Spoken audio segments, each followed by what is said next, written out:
மறுநாள் காலை பெங்களூருவின் குளிர்ந்த காற்றில் யாழினி உற்சாகமாக அலுவலகம் நுழைந்தாள். ஆனால் அன்றைய பொழுது அவளுக்கு ஒரு பெரிய சவாலை வைத்திருந்தது அவளுக்கு தெரியாது. யாழினிக்கு ஒரு முக்கியமான கிளையண்ட் ரிப்போர்ட்டை தயாரிக்கும் பொறுப்பை கவின் கொடுத்திருந்தான். மாலை 3 மணிக்கு அமெரிக்க கிளையண்டுடன் மீட்டிங். யாழினி மிகுந்த ஆர்வத்துடன் தரவுகளை சேகரித்து ரிப்போர்ட்டை முடித்தாள். ஆனால் பதற்றத்தில் ஒரு சிறிய கணக்கீட்டை தவறாக செய்துவிட்டாள். அந்த ஒரு சிறிய புள்ளி மாறியதால் மொத்த பட்ஜெட் கணக்கும் தலைகீழாக மாறியது. மீட்டிங்கில் அந்த ரிப்போர்ட்டை பார்த்த சீனியர் மேனேஜர் ராகவ், என்ன யாழினி, இது ஒரு சிம்பிள் கால்குலேஷன் கூட பண்ண தெரியாதா? ஐடி கம்பெனிக்கு எதுக்கு வரீங்க? பேசாம ஊருக்கே கிளம்ப வேண்டியது தானே என்று பலரது முன்னிலையில் கத்தினார்.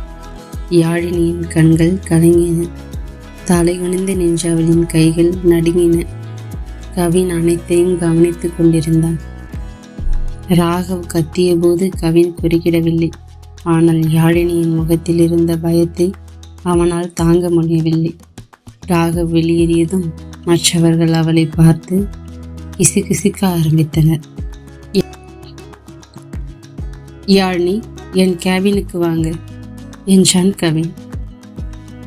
அவனது குரலில் கோபம் இருக்குமோ என்று பயந்து கொண்டே உள்ளே சென்றாள்.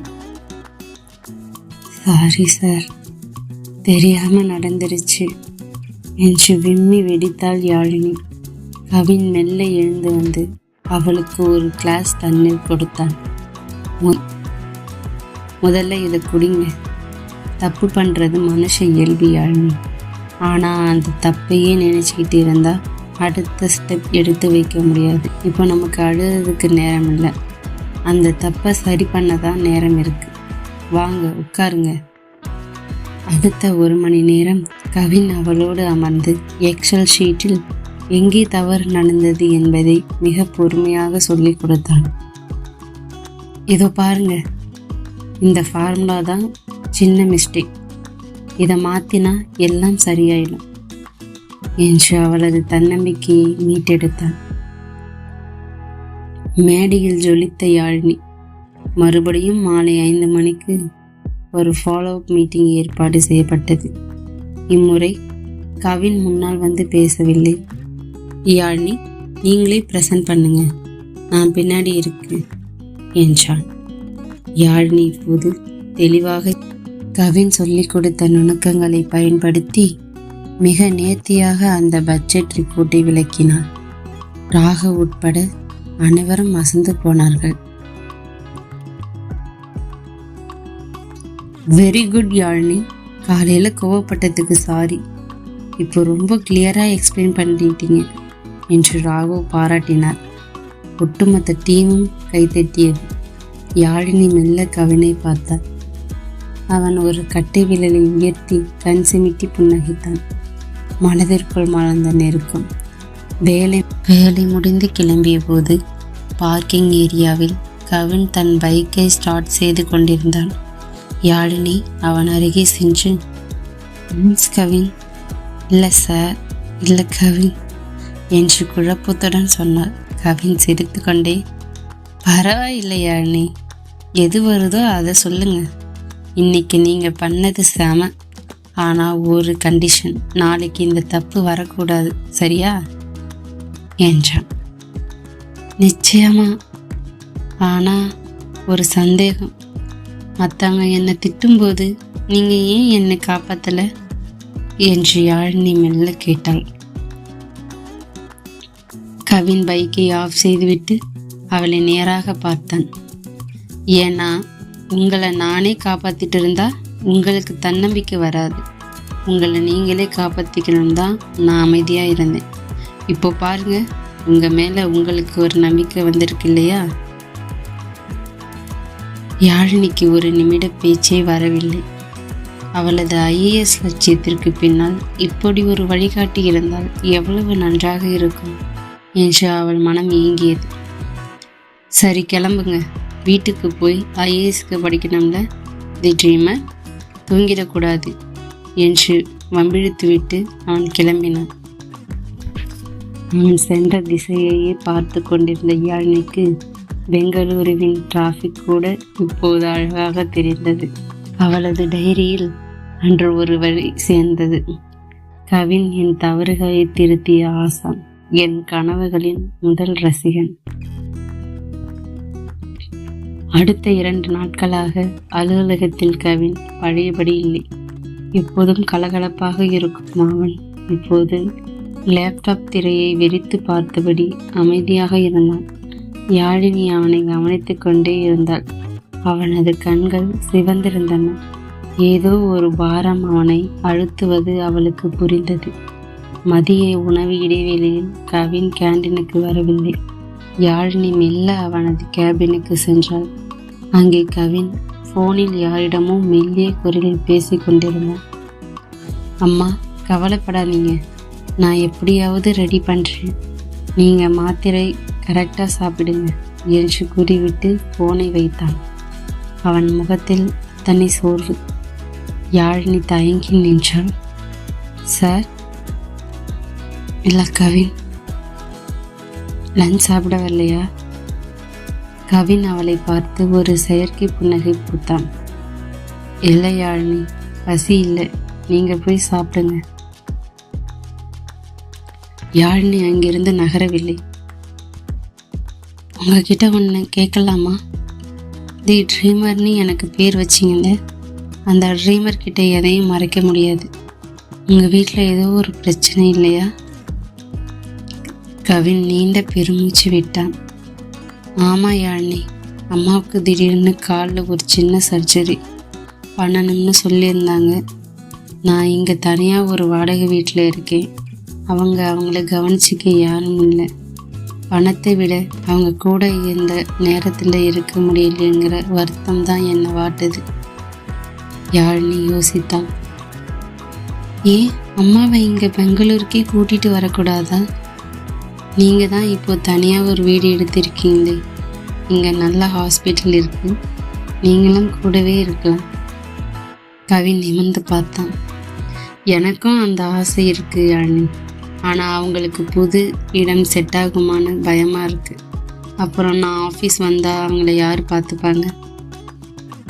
நான் இருக்கேன்ல, யாழினி சற்றென்று சொன்னான்.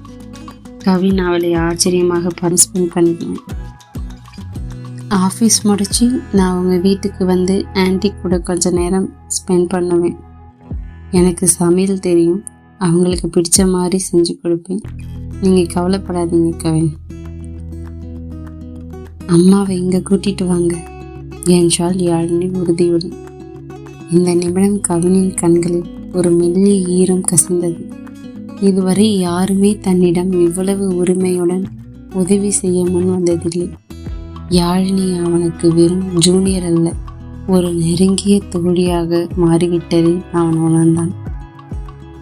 அந்த வார இறுதியில் டீம் மெம்பர்ஸ் அனைவரும் சேர்ந்து பெங்களூருக்கு அருகில் உள்ள நந்தி ஹில்ஸ் என்ற இடத்திற்கு ஒரு சிறிய சுற்றுலா சென்றனர். அனைவரும் சிரித்து பேசி விளையாடி கொண்டிருக்க கவினும் யாழினி மட்டும் கூட்டத்திலிருந்து விலகி ஒரு பாறையில் ஓரத்தில் அமர்ந்து சூரிய உதயத்தை பார்த்து கொண்டிருந்தனர். அந்த அதிகாலை குளிரில் பனிமூட்டத்திற்கு நடுவே அவர்கள் இருவர் மட்டும் தனி உலகில் இருப்பது போல் இருந்தது. கவின் மெல்ல பேசினான். தேங்க்ஸ் யாழினி, நீங்கள் சொன்ன அன்னைக்கே அம்மா கிட்ட பேசிட்டேன். அடுத்த வாரம் வராங்க. நீங்கள் கொடுத்த அந்த ஒரு ஐடியா என் மனசில் இருந்த பெரிய பாரத்தை இறக்கி வச்சிருச்சு. யாழினி சிரித்தாள். நண்பர்களுக்குள்ள எதுக்கு தேங்க்ஸ்? அன்னைக்கு ட்ரெயினில் எனக்கு ஒரு தன்னம்பிக்கை கொடுத்தீங்களே, அதுக்கு முன்னாடி இது ஒன்றும் இல்லை. இப்போது கவின் தன் கையில் இருந்த ஒரு சிறிய கீ செயினை யாழினியிடம் கொடுத்தான். அதில் ஒரு சிறிய நாய்க்குட்டியும் அதன் கீழே IAS அதிகாரிகள் பயிற்சி பெறும் இடம் என்று குறிக்கப்பட்டிருந்தது. இது என்ன என்று கேட்டாள் யாழினி. நம்ம முதல் சந்திப்போட நினைவா அந்த நாய்க்குட்டி, அப்புறம் உங்களோட IAS கனவு, இது ரெண்டையும் சேர்த்து ஒரு சின்ன கிஃப்ட். இது எப்பவும் உங்கள் கூடவே வச்சுக்கோங்க. நீங்கள் கலெக்டர் ஆகும்போது இது உங்கள் டேபிளில் இருக்கணும். என்றான் கவின் நெகிழ்ச்சி. யாழினி அதை பெற்றுக்கொண்ட போது இருவரின் கைகளும் ஒரு கணம் உரசி கொண்டிருந்தது. அந்த தீண்டலில் 1000 வார்த்தைகள் சொல்லாத ஒரு அன்பு இருந்தது. அந்த பனிமூட்டமான அதிகாலையில் இருவரின் மனதிற்குள்ளும் ஒரு புதிய உறவு வேர்விடத் தொடங்கியது. கவினின் அம்மா சரஸ்வதி அம்மாள் பெங்களூரு வந்திருந்தார். கால் அறுவை சிகிச்சை முடிந்திருந்தாலும் அவருக்கு ஒரு நிம்மதியான சூழல் தேவைப்பட்டது. யாழினி சொன்னது போலவே தினமும் அலுவலகம் முடிந்து நேராக கவின் வீட்டிற்கு சென்றாள். ஏன்மா யாழினி, உனக்கு வேலை இருக்கும்ல, எதுக்கு இவ்வளவு தூரம் கஷ்டப்பட்டு வர்ற என்று சரஸ்வதி அம்மாள் கேட்டபோது யாழினி சிரித்து கொண்டே அவருக்கு பிடித்த பருப்பு பொடியை சாதத்தையும் பரிமாறினாள். ஆண்டி, எனக்கு இது கஷ்டமே இல்லை.